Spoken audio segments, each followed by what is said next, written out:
চলে আসা বিরতির পর। সত্যি কথা বলতে মঙ্গলবারে আড্ডা দিতে বসলে কত কিছু শিখি, শিখতে শিখতে যাই। আর পেরিয়ে যায় সময়, আর মনে অনেকটা বিষণ্ণতাও কাজ করে। তবে হ্যাঁ, অপেক্ষা যেখানে থাকে সেখানে অনেক ভালো লাগা জড়িয়ে থাকে। আমরা এমন একজন বন্ধুর কবিতা আজকে শুনছি, একটু অন্যরকম আড্ডা আমরা দিচ্ছি আজকে। আর এই আড্ডা দিতে দিতে আপনাদেরকেও ভীষণভাবে অনুভব করি আমরা, যে আপনাদের কেমন লাগছে জানাতে ভুলবেন না কিন্তু। আর আপনারাও যদি কথা ও কবিতায় আসতে চান তাহলে যোগাযোগ করুন 9433531731 এই নম্বরে। দাদা ফিরে আসা আবারও আপনার কাছে। গল্প বলতে বলতে আমরা তো চলে গেলাম ব্রেকে, যে প্রেক্ষাপটে নাটকীয়তা খুব ছোট্ট ছোট্ট নাটকের মতনভাবে আপনি প্রেজেন্ট করেছেন। কবিতায় তো অবশ্যই প্রয়োজন, কিন্তু সেটা ছাপিয়ে না যায়, কিন্তু সেটা আপনি খুব সুন্দরভাবে কৌশলে খুব করেছেন, ভীষণ সুন্দরভাবে কণ্ঠের কাজটা করেছেন খুব ধীর গতিতে। আবৃত্তি এবং নাটকের মধ্যে সূক্ষ্ম একটি হ্যাঁ, পার্থক্য আছে। সেটা হলো যে নাটক হলো সাত্ত্বিক এবং বাচিক অভিনয়, আর আবৃত্তি হলো শুধু বাচিক অভিনয়। কিন্তু অভিনয়টা ঠিক আছে, যেহেতু এটা ভরতনাট্যমের একটি অংশ। আবৃত্তি কবিতার থেকে যে আমরা যখন আবৃত্তি করি, আমাদের যে ভাব রস আমরা প্রয়োগ করি, এটি কিন্তু নাটকের মধ্যেও করতে হয়। কিন্তু নাটকের মধ্যে আমাদের একটি সত্তা বাড়তি কাজ করে, যেটি হলো যে দেহটা কাজ করে, দৈহিক। আর আমরা এখানে দেহটা আমরা প্রয়োগ করছি না, কিন্তু সাত্ত্বিক আমরা সত্তাটা আমরা কিন্তু অবশ্যই প্রয়োগ করতে হবে। আগামী দিনে দাদার কি ইচ্ছে আছে, পরিকল্পনা আছে কি? আহ, আমার যে এটি ইচ্ছে রয়েছে সেটি হলো যে আগামী প্রজন্মের জন্য আমাদের যেটি প্রশিক্ষণ যদি ধরে নিন, সেটি হলো আমার একটি গ্রন্থ আছে আবৃত্তি প্রয়োগ ও নির্মাণ বিষয়ে। আর এর আগে 2000 সালে একটি বই বের করেছিলাম, নির্মাণটা খুব আবৃত্তি মানে গুরুত্বপূর্ণ একটা বিষয়। নির্মাণটা। তখন ছোটদের জন্য একটি করেছিলাম, আবৃত্তি শেখো মজা করে।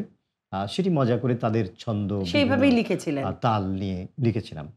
আর এখন যেটি রয়েছে সেটি আবৃত্তি প্রয়োগ, নির্মাণ ও প্রয়োগ। তো নির্মাণ করতে হবে, তারপর প্রয়োগ করতে হবে। সেটার মধ্যে সবকিছু আছে। যেটি আমরা বলতে চাই যে আবৃত্তি শুধুমাত্র আ কবিতা বলার জন্যে না, একজন মানবিক মানুষ হতে সহায়তা করবে, এবং আমরা মানবিকতার বীজ বপন করে দিচ্ছি ১ম এ। অর্থাৎ যেই ছেলেটি বা যে মেয়েটি আবৃত্তি করবে অন্তত, সে কিন্তু ফুল হাতে ঘুরবে, অস্ত্র হাতে ঘুরবে না। দারুণ, দারুণ, এটি হলো দারুণ একটা বার্তা আমাদের দিলেন। কথা। দাদা আমাদের সময় প্রায় শেষের দিকে, আর গল্প করা একেবারে যাবে না। এবার কবিতা দিয়ে শেষ করব। কি আমি কবিতা আ শোনাচ্ছেন? একটি কবিতা পড়তে চাই। আসলে আজকাল তো কেউ কাউকে পত্র লেখে না। না, আ একেবারে না। মেসেঞ্জারে টুংটাং টুংটাক। ধমকি হয়ে যায়। তো আমরা কবি হেলাল হাফিজ, আমাদের বাংলাদেশের যৌবনের তারুণ্যের কবি বলা হয় তাকে। তার একটি ছোট্ট কবিতা পড়ছি, পত্র দিও। এখন তুমি কোথায় আছো? কেমন আছো? পত্র দিও। এক বিকেলে মেলায় কেনা খামখেয়ালির তাল পাখাটা তোমার হাতে কেমন আছে? পত্র দিও, পত্র দিও। ক্যালেন্ডারের কোন পাতাটা আমার মতো খুব ব্যথিত, ডাগর চোখে তাকিয়ে থাকে তোমার দিকে? পত্র দিও, পত্র দিও। কোন কথাটা অষ্টপ্রহর কেবল বাজে মনের কানে? কোন স্মৃতিটা উস্কানি দেয়, ভাসতে বলে প্রেমের বাণী? পত্র দিও, পত্র দিও। আর না হলে যত্ন করেই ভুলেই যেও, আপত্তি নেই। গিয়ে থাকলে আমার গেছে, কার কি তাতে? আমি না হয় ভালোবেসে ভুল করেছি, নষ্ট ফুলের পরাগে মেখে 5 দুপুরের নির্জনতা খুন করেছি। কি আসে যায়, এক জীবনে কতটাই বা নষ্ট হবে, এক মানবী কতটাই বা কষ্ট দেবে। আপনার প্রত্যেকটি কবিতাই একটু মানে কম শোনা কবিতাই শুনলাম।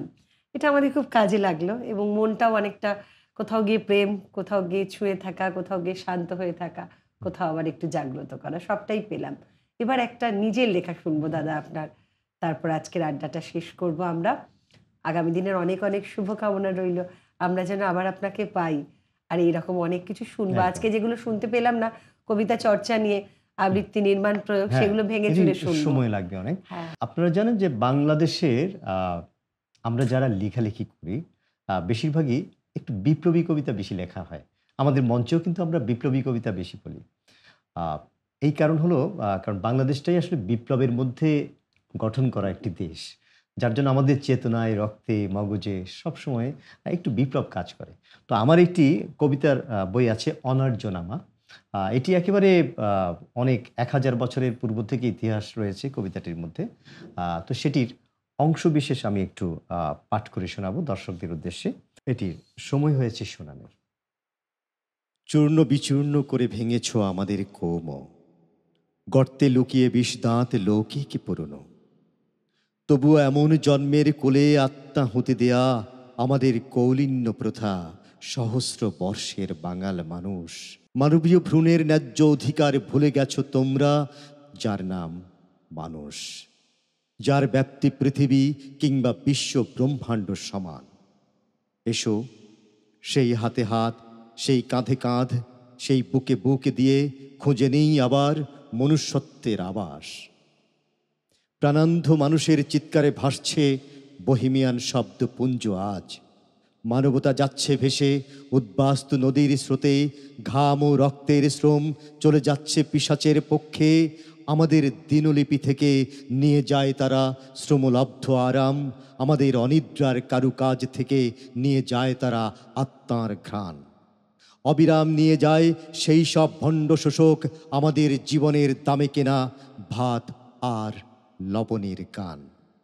আমাদের প্রপিতামহগণের শুদ্ধ আত্মারা গাঢ় মেঘপুঞ্জের বৃষ্টিতে ভিজতে চেয়েছিল একদিন। একদিন তারা সাহসী পুরুষের জন্যে প্রার্থনা করেছিল। জোছনার চাদরে, ঘাসের নম্রতায়, সবুজের প্রগল্ভতায়, এবং তারা কবিতার পৃষ্ঠাগুলোকে উড়িয়ে দিয়েছিল নগ্ন মাঠে, ভরা ময়দানে, আঁকা বাঁকা মেঠো পথ ধরে, শুকনো নদীর মোহনায়। কৃতদাসের দুর্গম স্বপ্নের মতো সেই সব অভিশপ্ত কবিতারা মৃতভ্রূণ হয়ে অকালে গর্ভপাতে হারিয়েছে মানবিক প্রাণ। আজ প্রদোষের অন্ধকারে বোধ হয়ে আছে বাংলা আমার। গণমানুষের তন্ত্র মন্ত্রের কাল ঘুম এখনো দীর্ঘ থেকে দীর্ঘতর। বেড়ে উঠছে ক্রমশ শিল্প সাম্রাজ্য, বিষ পিঁপড়ার আন্ত টেবিলে। শ্রেণীতন্ত্রের মাঝে বিভক্ত টাকশাল আজ কর্পোরেট গণিতের পারদে বন্দি অননুভূত পরিচর্যায়। অচেনা আগামীর গহ্বরে জমা হচ্ছে তৃতীয় বিশ্বময় বঞ্চিত শোষিতের খতিয়ান। এই বোধশূন্য খতিয়ানের পৃষ্ঠারা আবার জেগে উঠুক শূন্য পাঠ থেকে। অধীশ্বর বাহিনীর বিরুদ্ধে আগল ভাঙুক আমাদের টোটেম, যজাতির বন্টন কৃত সিংহাসনে নামুক রক্ত বৃষ্টি, সাহসী মানুষের ঠিকানা হোক আমার বাংলা। আগামীর অচেনা প্রান্তরে বেড়ে উঠুক মানবিক সংস্কৃতির নগর, যেখানে অনিবার্য দহন পালাক্রমের শোক। ঘুমন্ত এই নগরীতে জেগে উঠুক আবার বিশ্বভরা প্রাণে প্রাণে অবরুদ্ধ শব্দের বিপ্লব। শোষণের দাঁত ভেঙে রক্তের উল্কিয়াঁকো যন্ত্রণাময় ক্ষতে বিস্ফারিত চোখ দেখুক অন্য আলোর ভোর। নতুন সূর্য, নতুন ভোর আমাদের প্রত্যেকের জীবনে সর্বদা থাকুক, এই কামনা করি। কথা ও কবিতা আজকের মতো এই পর্যন্তই। নমস্কার।